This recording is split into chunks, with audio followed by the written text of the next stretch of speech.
الحمد لله وكفى وسلام على عباده الذين اصطفى أما بعد فأعوذ بالله من الشيطان الرجيم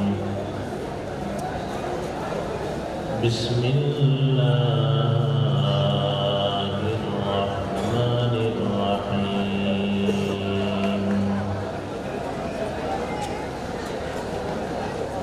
يا أيها الذين آمنوا اذكروا الله ذكرا كثيرا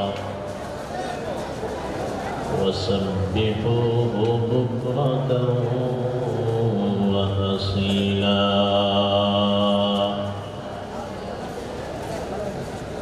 قال النبي صلى الله عليه وسلم أكثروا ذكر الله حتى يقولوا مجنون أو كما قال النبي عليه الصلاة والسلام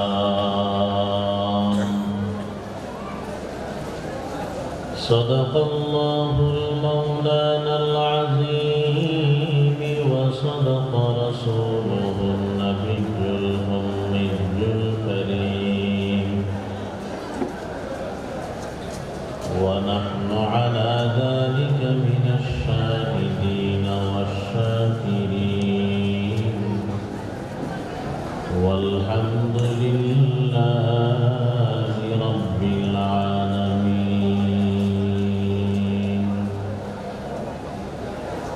اللهم صل على محمد وعلى آل محمد كما صليت على إبراهيم وعلى آل إبراهيم إنك حميد مجيد. اللهم بارك على محمد وعلى آل محمد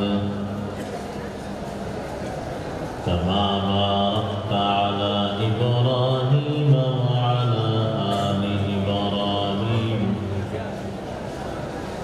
إنك حميد مجيد.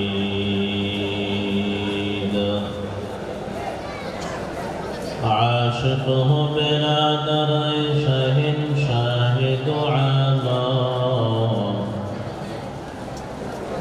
عاشقه برادر شاهد عالم سنت کی پیروی کر دے روح ہر جہر دام سنت کی پیروی کر دے روح ہر جہر دام در سنت نبوی کی کرے پیروی امت در سنت نبوی کی کرے پیروی امت تو پاس نکل جائے گا پھر اس کا سفینہ وہ پاس نکل جائے گا پھر اس کا سفینہ امت جو فدا نقش کفے پائے نبی ہو امت جو فدا نقش کفے پائے نبی ہو زیر قدم آج بھی عالم کا خزینہ ہو زیر قدم آج بھی عالم کا خزینہ. আলহামদুলিল্লাহ দয়াময় রব্বুল আলামিনের দরবারে অসংখ্য অগণিত শুকর যে মালিক আমাদেরকে দয়া মায়া মুহাব্বত করে চট্টগ্রাম জেলার মিরসরাই উপজেলাধীন ঐতিহ্যবাহী জামালপুর আজিজিয়া হাফিজুল উলুম মাদ্রাসা ৭৫তম বার্ষিক সভায় যে মালিক আমাদেরকে আসার বসার কিছু কথা বলার ও শ্রবণ করার তৌফিক দান করেছেন, প্রথমে ওই মালিকের দরবারে এখানে সকলে মিলে উচ্চ আওয়াজে কালিমাতুশ শুকর আদায় করি, সকলে মোহাব্বতের সাথে করি আলহামদুলিল্লাহ। লক্ষ কোটি দরুদ ও সালাম বিশ্ব মানবতার কান্ডারি মুক্তির দিশারি সাইয়্যিদুল মুরসালিন রাহমাতুল লিল আলামিন সরকারে দো আলম জনাব মুহাম্মদুর রাসূলুল্লাহ সাল্লাল্লাহু আলাইহি ওয়াসাল্লামের উপর। মোহতারাম হাজিরিন, নাস্তুল দুরূদ শরীফের পর আপনাদের সামনে পবিত্র কালামুল্লাহ থেকে ছোট্ট ছোট্ট দুইখানা আয়াত তিলাওয়াত করেছি। পয়গম্বর আরবি সাল্লাল্লাহু আলাইহি ওয়াসাল্লামের অসংখ্য অগণিত আহাদিস শরীফ থেকে ছোট্ট একটা হাদিসের টুকরা পাঠ করেছি। চেষ্টা করব আয়াত এবং হাদিসখানাকে সঙ্গে রেখে অল্প সময়ের ভিতরে কিছু কথা বলার।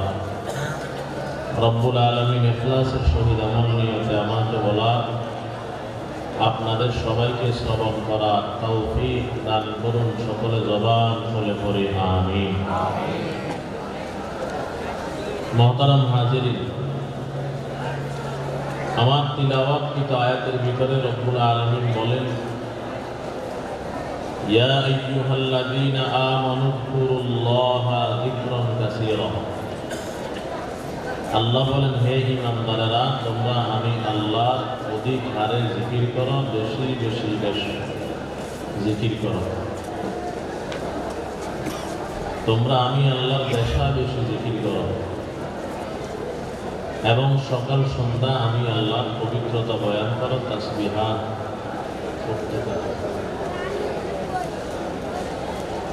আল্লাহ রাব্বুল আলামিন আমাদেরকে জিকির করার জন্য হুকুম দিয়েছেন।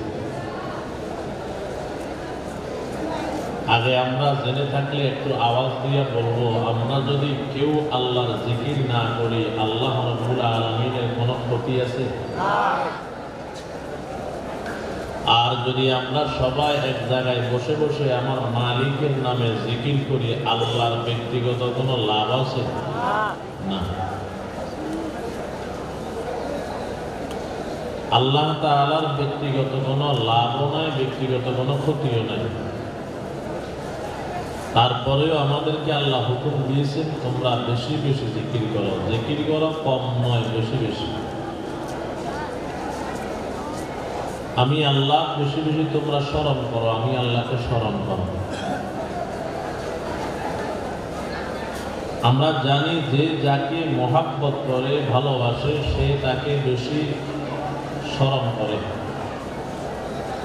আর যে যাকে ভালোবাসে না, মহাব্বত করে না, সে তাকে তেমন স্মরণও করে না।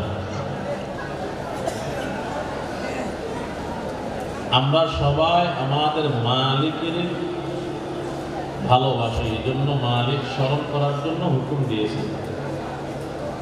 লাভ হলেও আমাদের, স্মরণ থেকে দূরে থাকলে ক্ষতি হলেও আমাদের।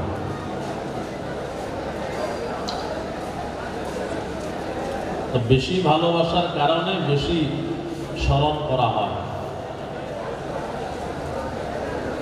আর একটা কথা আমাদেরকে জানার দরকার, ভালোবাসতে গেলে, মহাব্বত করতে গেলে একা একা মহাব্বত জমে না, একা একা ভালোবাসাও জমে না।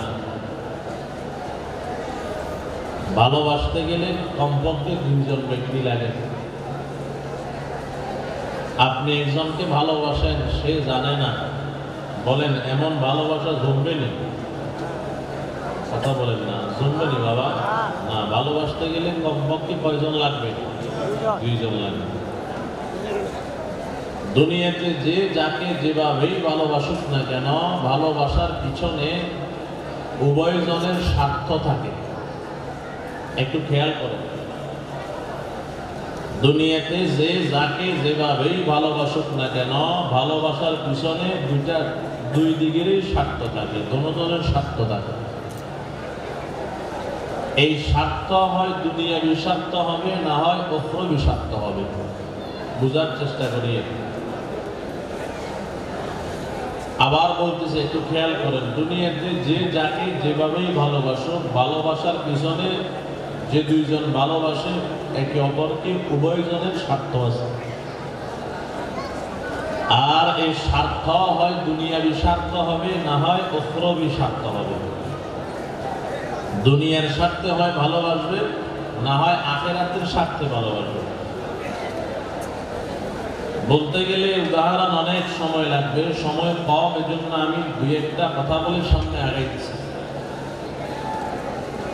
উভয়জনকে ভালোবাসে, উভয়জনের স্বার্থ আছে। যেমন মা বাবা সন্তানকে ভালোবাসে, এখানে মা বাবার স্বার্থ আছে। সন্তানও মা বাবাকে ভালোবাসে, সন্তানেরও স্বার্থ আছে। আর এই স্বার্থ হয় দুনিয়ার জন্য হবে, না হয় আখিরাতের জন্য হবে।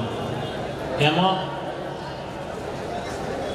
মা বাবা সন্তানকে ভালোবাসে, মা বাবার একটা স্বার্থ আছে। স্বার্থ হলো, আমি যদি আমার এই সন্তানকে ভালোবেসে বড় করতে পারি, সন্তানকে মহাব্বত করে যদি মানুষের মতো মানুষ করে গড়তে পারি, আমার এই সন্তান আমার খেদমত করবে, আমার সেবা করবে, রুজি করে আমাকে খাওয়াবে। কেউ যদি বলেন যে ভাই না, আমরা তো এই উদ্দেশ্যে লালন পালন করি না, তাহলে এই উদ্দেশ্য স্বার্থ বাদ গেলেও আর একটা উদ্দেশ্য অবশ্যই থাকে। সেটা হলো, আমি যদি আমার সন্তানকে মানুষের মতো মানুষ করে বড় করতে পারি, আদর যত্ন করে যদি মানুষের মতো একটা মানুষ বানাইতে পারি, তা আমার এই সন্তান মানুষের মতো মানুষ হয়ে আমার জন্য দোয়া করবে। সন্তানের দোয়া যদি আল্লাহ কবুল করে, হয়তো এই সন্তানের দোয়ায় আমি জান্নাতে যাইতে পারবো। বলেন তাহলে দুনিয়ার স্বার্থ অথবা আখিরাতের স্বার্থ আছে না নাই? আছে। এরকম ভাবে সন্তান তার মা বাবাকে ভালোবাসে, স্বার্থ আছে। আমি আমার মা বাবাকে যদি ভালোবাসতে পারি, আমার মা বাবার খেদমত করতে পারি, তো আমার মা বাবা আমাকে তাদের সম্পত্তিগুলা টাইম মতো দিয়ে দিবে, সময় মতো দিয়ে দিবে। কেউ বলেন না, কেউ যদি এই কথা বলেন না, আমি আমার আব্বা আম্মার সম্পদের জন্য সেবা করি না, তাহলে আর একটা উদ্দেশ্য অবশ্যই থাকে। সেটা হলো, আমি আমার আব্বা আম্মাকে যদি মহাব্বত করতে পারি, আব্বা আম্মার খেদমত করতে পারি, আর আব্বা আম্মার যদি দোয়া নিতে পারি, আব্বা আম্মার দোয়ার কারণে, খেদমতের কারণে আল্লাহর জান্নাত আমার জন্য সহজ হয়ে যাবে। বলেন তাহলে দুনিয়ার স্বার্থ অথবা আখিরাতের স্বার্থ, ভালোবাসা যে দুইজন, উভয়জনের আছে না নাই? কথা বলেন না বাবা, আছে না নাই? আছে। এরকম ভাবে স্ত্রী স্বামীকে মহাব্বত করে, স্বামী স্ত্রীকে মহাব্বত করে, দুজনের স্বার্থ আছে। উস্তাদ ছাত্রকে মহাব্বত করে, ছাত্র উস্তাদকে মহাব্বত করে, দুজনের স্বার্থ আছে। এরকম ভাবে ডাক্তার রোগীকে ভালোবাসে, রোগী ডাক্তারকে ভালোবাসে, উভয়জনের স্বার্থ আছে।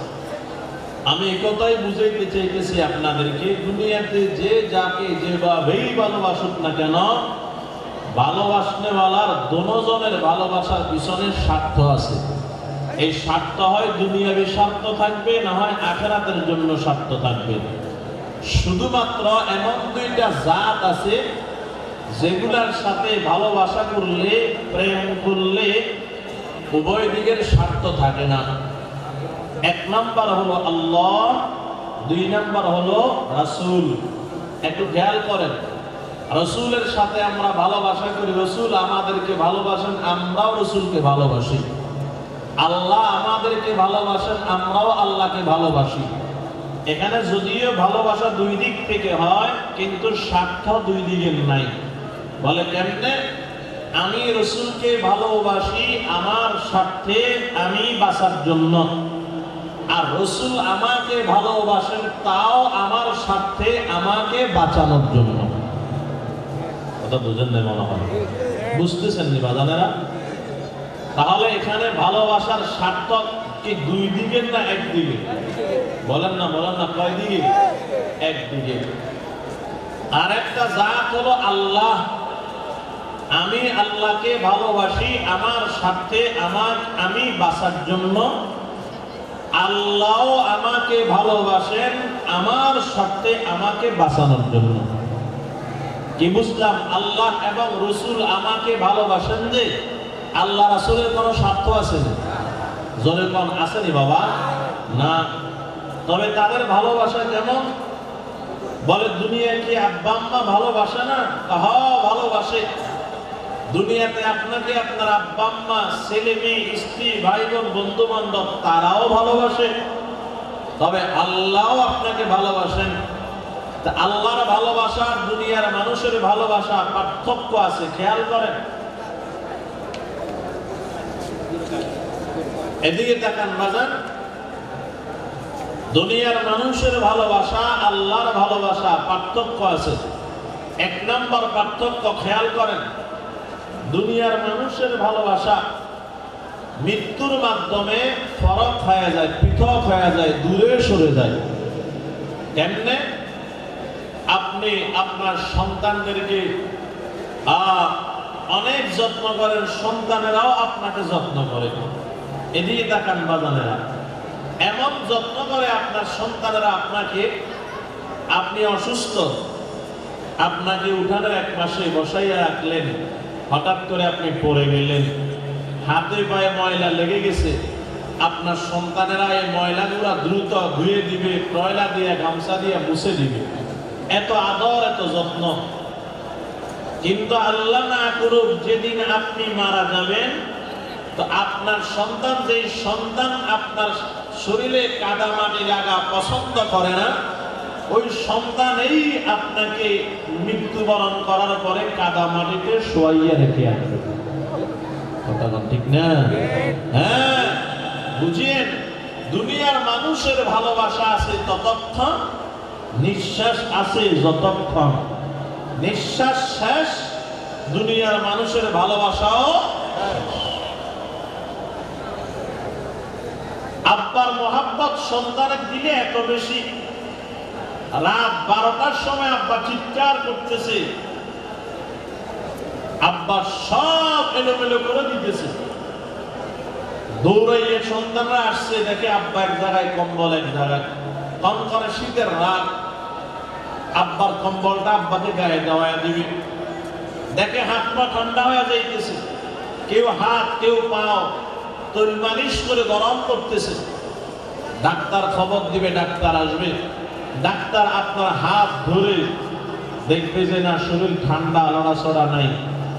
একটু পরে পরীক্ষা নিরীক্ষা করে ডাক্তার বলছে সন্তানদেরকে তোমার আব্বা নাই। বলেন আব্বা নাই মানে কি? আব্বার মাথা আগেরটা আছে না নাই? কথা কয় না, কথাগুলো অসুবিধা আছে নাকি? একটু কথা বলেন। আব্বার নাই মানে আব্বার মাথা আগেরটা আছে না নাই? হাত আছে না নাই? বলেন পুরা বডি, সারাদিন বডি আগের মতো আছে না নাই?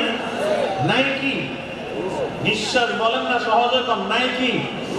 রুহু, নিঃশ্বাস বন্ধ, রুহু নাই। তো নাই মানে সব তো আছে, রুহুটা নাই। এমন নাই বলার সাথে সাথে যে সন্তান আপনার হাতে তৈল মালিশ করে, মেয়েরা পায়ে তৈল মালিশ করে গরম করতেছে, নাই বলার সাথে সাথে হাত পা গুলা ছেড়ে খাট থেকে ছেলে মেয়ে নেমে যাবে। নাই মানে শেষ করবে না? না। শরীরে যে কম্বল ছিল, কম্বলটা শরীরে আর রাখবেনি? কথা হয় না, রাখবেনি? আরে না, কম্বল সাথে সাথে শরীর থেকে নিয়ে যাবে, নিয়ে শেষ করবেনি না। বলবে আব্বারে খাট থেকে নামাও। কোথায়? এতক্ষণ যে ফ্লোরে আপনি খালি পায়ে হাঁটতে পারেন না, হয় মোজা লাগাইছেন, না হয় স্যান্ডেল পরিধান করে হাঁটতেছেন, আব্বাকে ওই ফ্লোরের উপর নামাইয়ে দিবে। বলেন না মাথার নিচে কি একটা বালিশ দিবে? আপনাদের দিকে দেয় মনে হয়, কথা বল না, দেয় নাকি? আরে না না, ঘরের ভিতরে কত দামি দামি শাল, কত দামি দামি বিছানা চাদর ফুল করা আছে, নিজের হাতে আকিশ করা আছে। একজনও বলবে না আমার আলমারির থেকে দামি টয়লাটা, দামি শালটা, চাদরটা আব্বার গায়ে দাও, ঢাকনা দাও, একজনও বলবে না। বরং বলবে ঘরে কোন পুরাতন চাদর আছে কিনা দেখো, আপনার আব্বাকে ঢাকনা দাও। ও মুসলমান, হ্যাঁ হয়তো এমন কাপড় দিয়ে আপনাকে ঢাকনা দিবে, দুর্গন্ধযুক্ত কাপড় দিয়া। এখানে কি শেষ? বলে না না, সকালবেলা আপনাকে আপনার ঘর থেকে বের করে দিবে, আপনার শরীর থেকে আপনার গেঞ্জিটা নিজের টাকা দিয়ে কেনা গেঞ্জিটা ব্লেড দিয়ে কাইটা কাইটা রাইখা দিবে, আপনার শরীর থেকে আপনার লুঙ্গিটা খুলে রাইখা দিবে, আপনার মেহনতের কষ্টের বাড়ি থেকে আপনাকে বের করে দিবে। ওই আব্বা যে মার গায়ে একটু ময়লা লাগুক সন্তান পছন্দ করে নাই, বর্ষাকাল কবর খনন করছে, কবর থেকে পানি উঠতেছে, পানি সেচতেছে, পানি কমে না। আমি দুই চোখে দেখেছি আব্বাকে আম্মাকে নিজ হাতে পানির ভিতরে ভাসায় দিয়েছে। আর মহাব্বত আসেনি না? তাহলে সবাই বলেন দুনিয়ার মানুষের ভালোবাসা আছে কতক্ষণ? রুহু আছে কথা কন না বাবা, রুহু আছে, রুহু শেষ, ভালোবাসাও। কিন্তু বলেন আমার মালিকের ভালোবাসা নিঃশ্বাস থাকলে যেমন, নিঃশ্বাস না থাকলেও তেমন আছে না নাই? তাহলে চোখ বন্ধ করে আমরা বলতে পারি আমাকে আপনাকে সব চাইতে বেশি ভালোবাসেন কে? জোরে কন না। আল্লাহর নাম বলে কি গুনাহ নিয়ে দিবি? জোরে কন কে? আরো জোরে কন কে? কেমন ভালোবাসে? وَإِنْ أَتَانِي يَمْشِي أَتَيْتُهُ هَرْوَلًا। আল্লাহ বান্দাকে কেমন ভালোবাসেন? বান্দা যদি আল্লাহর দিকে বান্দা যদি হেঁটে হেঁটে আগায়, আল্লাহর রহমত বান্দা যদি আল্লাহর দিকে এক কদম বাড়ায়, আল্লাহর রহমত বান্দার দিকে 2 কদম বাড়ায়। কেমন ভালোবাসেন? বান্দা যদি আল্লাহর দিকে হেঁটে হেঁটে হেঁটে হেঁটে আগায়, আল্লাহর রহমত বান্দার দিকে দৌড়ে দৌড়ে আগায়। জোরে কোন সুবহানাল্লাহ।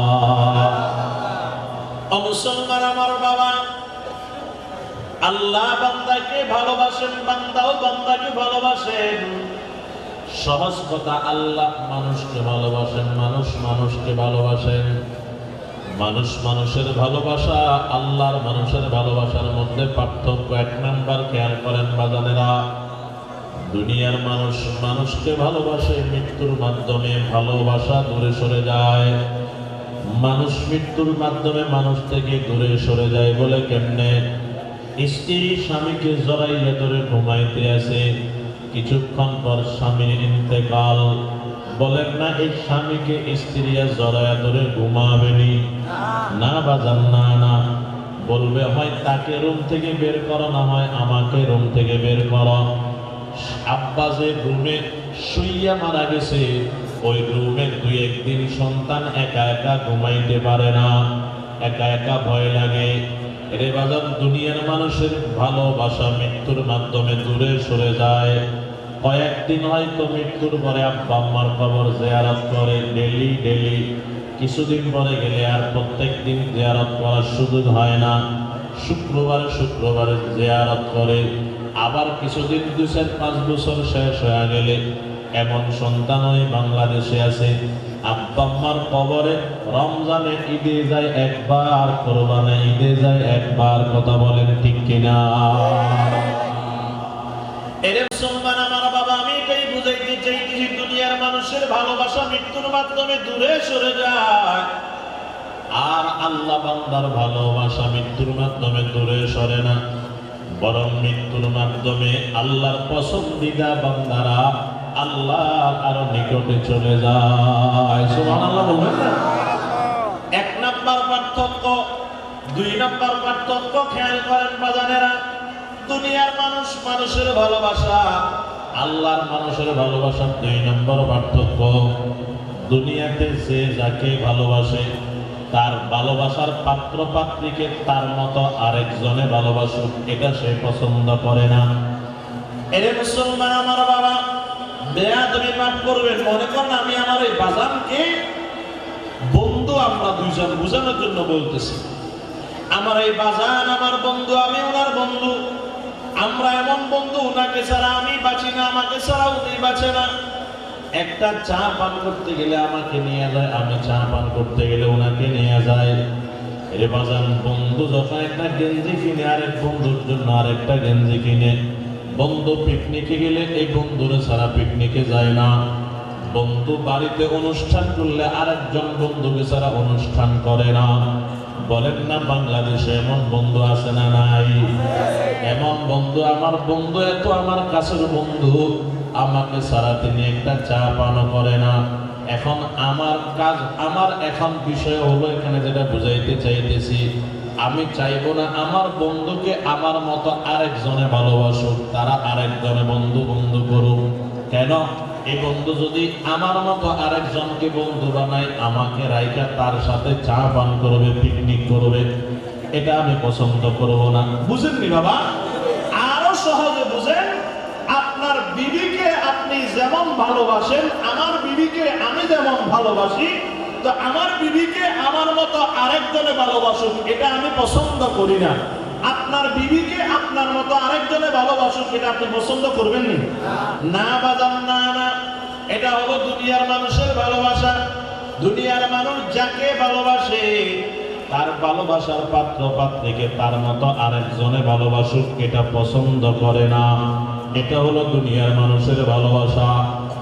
আর আল্লাহ যাকে ভালোবাসেন সেটা কেমন হবে? আল্লাহ যাকে ভালোবাসেন তাকে অন্য কেউ ভালো না বাসুক এটা নয়, বরং আল্লাহ যাকে ভালোবাসে, আল্লাহ ফেরেশতা দিয়ে এলান করে দেয় আসমানে আর জমিনে, ও আসমানবাসী, ও জমিনবাসী, আল্লাহ এই বান্দাকে ভালোবাসে, তোমরাও সবাই এই বান্দাকে ভালোবাসো। সুবহানাল্লাহ বলে। আল্লাহ যাকে ভালোবাসেন, আল্লাহ ফেরেশতা দিয়ে এলান করে দেয়, আমি এই জামালপুর মাদ্রাসার বড় হুজুরকে ভালোবাসি, তোমরাও উনাকে ভালোবাসো। এর বাজান যখন উপর থেকে এলান হয়ে যায়, তখন জামালপুর বড় হুজুরকে কেউ, জামালপুর মাদ্রাসার বড় হুজুরকে কেউ দেখলেও ভালোবাসেন, না দেখলেও নামটা শুনলে ভালোবাসেন। কথা কোন ঠিক কিনা? এর মুসলমান আমার বাবা, আপনারা আওয়াজ দিয়া বলবেন, একটু শক্তি যদি থাকে, জবান থাকে, আপনারা জামালপুর মাদ্রাসার বড় হুজুরকে ভালোবাসেননি? কথা কয় না, দেখুন ভালোবাসেন না? আমরা আমাদের এই হযরতকে ভালোবাসেননি? বাসেন তো? হুজুর কি আপনাদেরকে সবাইকে চা পান করায়? কথা বলে করায়নি? না না, সময় নাই। বরং হুজুর নিজে আপনারকে চা খায় শেষ করতে পারে না। কথা কয় না কেন? এরে মুসলমান আমার বাবা, খেয়াল করেন তো, আপনারা ওনাকে কেন এত ভালোবাসেন? ও উপর থেকে এলান হয়ে গেল যে আমি হুজুরকে ভালোবাসি, তোমরাও ভালোবাসো। আমি জামালপুর মাদ্রাসার বড় হুজুরকে ভালোবাসি, তোমরাও ভালোবাসো। এলান হওয়ার সাথে সাথে সুম্মা ইউজাউলাহুল কুবুলু ফিল আরদ, ওই এলানের সাথে সাথে পুরা জমিনবাসী ওই বান্দাকে অত ভালোবাসে। জোরে কোন সুবহানাল্লাহ। মুসলমান আমার বাবা, এদিকে তাকান, তাহলে বুঝতে পারতেছি আমাদেরকে সবচাইতে বেশি ভালোবাসেন কে? আর মহব্বতে বলেন না কে? যে আমাদেরকে এত বেশি ভালোবাসেন। এবার মূল জায়গায় আসেন, ওই মালিকের জিকির করার দরকার আছে না না? এরে মুসলমান আমার বাবা, এই জন্য আমার মালিক বলে, ইয়া আইয়ুহাল্লাযীনা আমানু যকুরুল্লাহা যিকরান কাসীরা, ও ঈমানদারেরা তোমরা বেশা বেশি আমি আল্লাহর জিকির করো, অধিক হারে আমি আল্লাহর জিকির করো।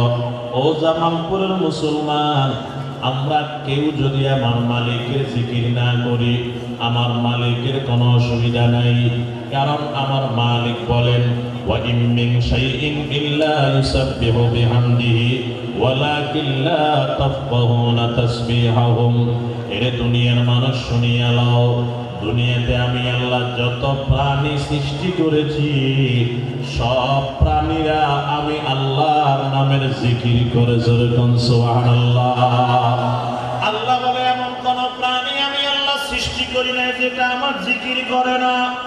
ও জামালপুর এলাকার মুসলমানেরা, আল্লাহর কথা অনুযায়ী গরু আল্লাহর নামের জিকির করে, ছাগল আল্লাহর নামের জিকির করে, জঙ্গলার বাঘ আল্লাহর নামের জিকির করে, গর্তের পিপিলিকা আল্লাহর নামের জিকির করে, গর্তের সাপ আল্লাহর নামের জিকির করে, সমুদ্রের মাছও আমার মালিকের নামে জিকির করে, বাতাসের ওপর উঠতে থাকে পাখিরা আমার মালিকের জিকির করে। আল্লাহর জিকির করতে করতে পাখিগুলা মালিকের জন্য বড় পাগল হয়ে যায়। এই জন্য খেয়াল করেন বাদাম, দেখবেন কবি বলেন দেখবেন ওই বুলবুল পাখি, ময়না পাখি, তোতা পাখি দেখছে একটা আম গাছে আম পেকে লাল হয়ে আছে, পেঁপে গেছে পেঁপে গাছে পেঁপে পাকিয়া লাল হয়ে আছে। তাকায় দেখবেন ওই পাখিটা পরিপূর্ণ আম খায় না, পরিপূর্ণ পেঁপেটাও খায় না, দুই একটা ঠোকর মারিয়ে এরপরে বিদায় হয়ে যায়, এখান থেকে চলিয়া যায়। কেন জানেননি বাবা? ওই ময়না পাখি আর তোতা পাখি যখন আমের ভিতরে ঠোকর মারছে, মিষ্টি মুখে লেগে গেছে, চেক করে আবার মারে, কয় না মিষ্টি, আবার মারে, কয় না বেশি মিষ্টি, এই মিষ্টি আমি খাবো না। কান্না করে ও মালিক, তোমার সৃষ্টি আমের ভিতরে যদি এত মিষ্টি হয়, না জানি তুমি মালিক কত মিষ্টি, আম খাবো না, আমি তোমার ছাড়ব না। এই জন্য দেখবেন পাখি পরিপূর্ণ ফল খায় না। এরে বাদাম চারাক জ্বালাইছেন, হারিকেন জ্বালাইছেন, ফড়িং উড়িয়া উড়িয়া উড়িয়া আগুনের ভিতরে পড়ে, নিজেকে জ্বালাইয়া দেয়। এই জন্য কবি বলেন বুলবুল কো দিয়া না লাও পরওয়ানা কো জলনা, गम हमको दिया सबसे जो मुश्किल नजर आया, बुलबुल को दिया ना लो परवाना को जलना, गम हमको दिया सबसे जो मुश्किल नजर आया। कवि बोलेन ओ मालिक बुलबुल के दिएছো কান্না, হরিণকে দিয়েছো জ্বালা, আর আমারে তোমার প্রেমের পেরেশানি দিয়ে দিছো গো মালিক, আমি তোমার ছাড়া থাকতে পারি না। এরে বাজান, এটাই বুঝাইতে চাইতেছি, দুনিয়ার একটা পশু পাখি আমার মালিকের জিকির ছাড়া বাঁচে না। দেওয়াল গড়ি করে লাগাইছেন, দিনের বেলায় চতুর্দিকের আওয়াজে দেওয়াল করে আওয়াজ বোঝা যায় না, রাত্র যত গভীর হয় রাত্রে দেখবেন আওয়াজ চতুর্দিকে বন্ধ, এবার দেওয়াল ঘড়ি টুন টুন টুন টুন করে আওয়াজ বেড়ে যায়। কথা কোন ঠিক কিনা? আমরা মনে করি ওই ঘড়িটা আওয়াজ দেয়, কবি কয় না না, এই ঘড়ি তো টুন টুন করিয়া আওয়াজ দেয় না, এই ঘড়ি সর্বক্ষণ আমার মালিকের নামে আল্লাহ আল্লাহ করে জিকির করে, জোরে কোন সুবহানাল্লাহ। এ মুসলমান আমার বাবা, ওই ঘড়ি হরদম বগোয়াতে আল্লাহ, যারা সে হরদম বগোয়াতে আল্লাহ, না গোয়াত টুন টুনা টুন টুন না টো টো বজাহের সাম আমি আয়াত কে টুটু কে দর মানা বগোয়াত আল্লাহ। বলেন না বাগান, দুনিয়ার সব প্রাণীরা যদি আমার মালিকের জিকির করে, আমরা সৃষ্টির শ্রেষ্ঠ মাখলুকাত বনি আদম আমার মালিকের জিকির করার দরকার আছে না নাই? ও জামালপুরের মুসলমান যুবক, দুনিয়ার জমিনে একজন ডাক্তার মনে করতে পারে এই দুনিয়া আমার জন্য ঠিকই আছে, আমি চিকিৎসা না দিলে মানুষ সব মারা যাইত, দুনিয়ার আগে শেষ হয়ে যাইত। একজন কৃষক মনে করে দুনিয়া আমার জন্য ঠিকই আছে, আমি যদি এই কৃষিকাজ না করতাম মানুষ খানা পাইতো না, মানুষ মারা যাইত। একজন রাজনীতিবিদ মনে করে আমার কারণে দুনিয়া টিকে আছে, আমি যদি রাজনীতি না করতাম দুনিয়ার নিজাম ঠিক থাকতো না, মারামারি কাটাকাটি করে সব শেষ হয়ে যাইত। আল্লাহর পয়গম্বর বলে না না, ও রাজনীতিবিদ তোর কারণে দুনিয়া টিকে রয় নাই, ও কৃষক তোর কারণে দুনিয়া টিকে রয় নাই, ও ডাক্তার তোর কারণে দুনিয়া টিকে রয় নাই। দুনিয়া কেন টিকে আছে জানো? قال النبي صلى الله عليه وسلم لا تقوم الساعة حتى يقال في الأرض الله الله। রাসূল বলেন দুনিয়াতে যতদিন আল্লাহ আল্লাহ বলনেওয়ালা থাকবে ততদিন আমার মালিক দুনিয়ায় কিয়ামত কায়েম করবে না, দুনিয়া আপন জায়গায় ঠিক রাখবে। এই জন্য আমার বাবারা বলেন না, জিকির করার দরকার আছে না নাই? এই মুসলমান জিকির করা বন্ধ, আল্লাহ আল্লাহ বলনেওয়ালা বন্ধ। আমার মালিক আর দুনিয়াতে ঠিক ওই দুনিয়া আপন জায়গায় ঠিক রাখবেন না। জিকির আল্লাহ আল্লাহ বলনেওয়ালা কর, আল্লাহ আল্লাহ বলনেওয়ালা কেউ না থাকলে আমার মালিক আর দুনিয়া আপন জায়গায় রাখবেন না। দুনিয়াকে আল্লাহ উলট পালট করে দিবেন, কিয়ামত কায়েম হয়ে যাবে। এই জন্য বন্ধুরা, যখন সময় পাই আমার মালিকের নামে জিকির করি। বলতে পারেন ভাই, যদি মালিকের নামে আমি জিকির করি তো আমার কি লাভ হবে? আমার মালিক বলে কি লাভ হবে, তাও আমি আল্লাহ কোরআনে বলিয়া দিলাম, ফাযকুরুনি আযকুরুকুম ওয়াশকুরুনি ওয়ালা তাকফুরুন। আমার মালিক বলেন, আমি আল্লাহ তোমাদেরকে কি করি শুনো, ফাযকুরুনি, বান্দা যদি তুমি আমার নামের জিকির করো, আযকুরুকুম, আমি মাওলাও তোমার নামে জিকির করি। সুবহানাল্লাহ বলবেন না? আরে বান্দা, তুমি যদি জিকির করো ফরশে, ফরশ মানে বিছানা, বন্ধু তুমি যদি জিকির করো আল্লাহর নাম ফরশে, আল্লাহ বলে বান্দা তুমি যদি আমার জিকির করো ফরশে, আমি আল্লাহ তোমার জিকির করি আমার আরশে। আরে মুসলমান, ওয়া ইন যাকারনি ফি নাফসি, বান্দা তুই যদি আমার জিকির করো দিলে দিলে, যাকারতুহু ফি নাফসি, আমি আল্লাহ তোর জিকির করি আমার কুদরতি দিলে দিলে। আর যদি তুমি আমার জিকির করো কিছু মানুষের সামনে মজলিস কায়েম করিয়া, আমি মাওলাও তোর নামের জিকির করি, তবে এই দুনিয়ার মজলিস নয়, এই দুনিয়ার মজলিস থেকে লক্ষ কোটি কোটি গুণ দামি মজলিস। আরে ফেরেশতাদের মজলিসে তোমার নামে আমি আল্লাহ জিকির করি, জোরে কোন সুবহানাল্লাহ। ও মুসলমান আমার বাবা, এই জন্য জিকির করবো, জোরে বলেন না কার? ও মুসলমান আমার বাবা, জিকির করা লাগবে। তবে আমরা আজকে জিকির করে এত মজা পাই না। কেন মজা পাই না জানেননি? জিকিরের তাল ঠিক নাই, সিস্টেম ঠিক নাই। যেভাবে জিকির করার দরকার ওই জিকিরের তাল নাই, জন্য আমরা জিকিরে মজা পাই না। জিকিরের সিস্টেম ঠিক করার জন্য, জিকিরকে নিয়ম মতো জিকির করার জন্য, মজা পাওয়ার জন্য জিকিরকে শিখা লাগবে। বলে কোথায় শিখবো? আসেন আমাদের জামালপুর মাদ্রাসার বড় হুজুরের কাছে আসেন। আমি যে হযরতের পাশে বসা আছি, হযরতের কাছে আয়েশা বলেন, হুজুর আমার একটু জিকিরটা শিখায়া দেন। জিকির শিখায়া দিবেন, নিয়ম শিখায়া দিবে। যখন মজা, যখন জিকির করার জন্য বাজার চেষ্টা করবেন মজা পাবেন। এর বাজার সিস্টেম ছাড়া চললে মজা পায় না।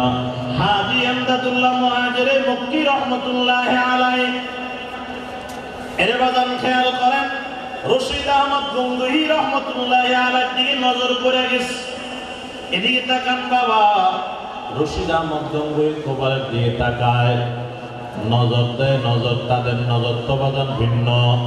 আমগো নজর আর তাদের নজর এক নয় রে বাবা। মমলুক আলী রহমাতুল্লাহি আলাইহির কাছে আসতেন, আয়েশা দেখতো রশিদ তার দরজে বসা, এমনি শুধু চেহারার দিকে নজরটা ফালাইতেন। রশিদ তো বুঝে না, রশিদ তো এখনো ছাত্র, আর ওই বুড়োটা আমার দিকে বারবার এরকম তাকায় কা, রশিদ তো বুঝে না। এরে বাজান পড়ালেখা শেষ করলেন, হাজী সাহেব রশিদের কাছে চিঠি পাঠায়, ও রশিদ একটু আমার কাছে আসলে তোমার সঙ্গে কথা বলতে মজা লাগে। কারণ হাজী সাহেব তো রশিদ আহমদ গাঙ্গুহির কপালে ওলির ভাব দেখতে পাইতেছে, বড় আল্লাহর ওলি হবে। এদিকে তাকান আমার বাবারা, গাঙ্গুহের কোন মানুষ পাইলে হাজী সাহেব জিগায়, রশিদের দেখছো নি? কহ দেখছি। কেমন আছে? কহ ভালো আছে। বলি একটু সুযোগ পাইলে আমার সঙ্গে দেখা করার জন্য। বারবার খবর যায়, বারবার চিঠি যায়। রশিদ আহমদ গাঙ্গুহি রহমতুল্লাহ আলাইহি হাজী সাহেবের এলাকায় গেলেন। যেহেতু একটা কাজে আসলাম আজকে, হাজী সাহেবের লগে একটু দেখা করে যায়। বারবার আসতে বলে, সময় তো পায় না আসার জন্য, একটু দেখা করিয়া যায়। খেয়াল করেন আমার বাবা, হাদি সাহেবের সামনে আসছে, হুজুর আসতে বলেন সময় পায় না, সে হাসিদার কিতাব সবগুলা আমি পড়ানো লাগে, সময় পাই না, এই জন্য আসতে পারি না। এখন আসছি, কি বলবেন বলেন? ও রশিদ, তোমার কাছে আমার একটা চাওয়া আছে। কি চাওয়া? আজকে রাত্রে শুধু আমার কাছে থাকবা। সময় তো নাই। না থাকতে হবে। থাকতে গেলে দুইটা শর্ত আছে। কি শর্ত? এক নাম্বার, রাত্রিবেলা আমি ঘুমাইতে গেলে আপনার খানকারে পাগলা গুনে যেন জোরে জোরে জিকির না করে, আমার ঘুমের ডিস্টার্ব হবে। আমি আবার কালকে ছাত্রদেরকে পড়াইতে পারব না রাত্রে ঘুমাইতে না পারলে। এক নাম্বার শর্ত মানলাম তোমার। দুই নাম্বার শর্ত, সকাল হলে 1 মিনিটও থাকতে বলতে পারবেন না, আমাকে বিদায় দিতে হবে। তোমরা শর্ত আমি মেনে নিলাম। এরে বাজান সময় শেষ, এজন্য আমি সঙ্গে বলতে যে বাজান খেয়াল করেন, রাত্র হয়ে গেল, খাদেমকে হাজির সাহেব কয় খাদেম, আরে রশিদের বিছানা আজকে এলোমেলো করতে পারবা না, আমার বাম কিনারায় রশিদের বিছানাটা করবা, মেহমান খানায় নয়। কেন? কেন কোনো উত্তর নাই, পরে বলবো, এখন যেটা বলছি সেটা করবা। আমার বিছানার বাম পাশে রশিদের বিছানাটা করবা। খেয়াল করেন বাজান, যে কথা সেই কাজ। বাম পাশে রশিদের বাম পাশে কি কয়? হাজি সাহেবের বাম পাশে বিছানা করলেন। হাজি সাহেব রহমতুল্লাহ আলাইহি রাত্রিবেলায় তো জিকির করতেন, আজকেও উঠিয়া নিজের মতো করে শেষ রাত্রে জিকির করতেছে, জোরে আওয়াজ দিয়া নয়। এদিকে তাকান আমার বাবারা, আগে জিকির করতেন লা ইলাহা ইল্লাল্লাহ বলিয়া নিজের কলবে নিয়ত করতেন, আমার কলবে জরব মারলাম। আজকে যখন রশিদের বাম কিনারায় শোয়াইল, আজকেও জিকির করেন, নিয়ত ভিন্ন। লা ইলাহা ইল্লাল্লাহ জরবটা লাগবে সরাসরি রশিদের কলবে। সুবহানাল্লাহ বলেন। লা ইলাহা ইল্লাল্লাহ ধাক্কা নিয়ত করে রশিদের কলব। এর বাদান একবার, দুইবার, তিনবার যখন লা ইলাহা ইল্লাল্লাহ জরবটা বাম কিনারা রশিদের দিকে নিয়ত করে, একটু পরে রশিদ ওইটা জিকির করা শুরু করে দিল। এই বাদান খেয়াল করেন, শর্ত ছিল রাত্রে ঘুম থেকে উঠানো যাবে না, জিকিরও করবে না।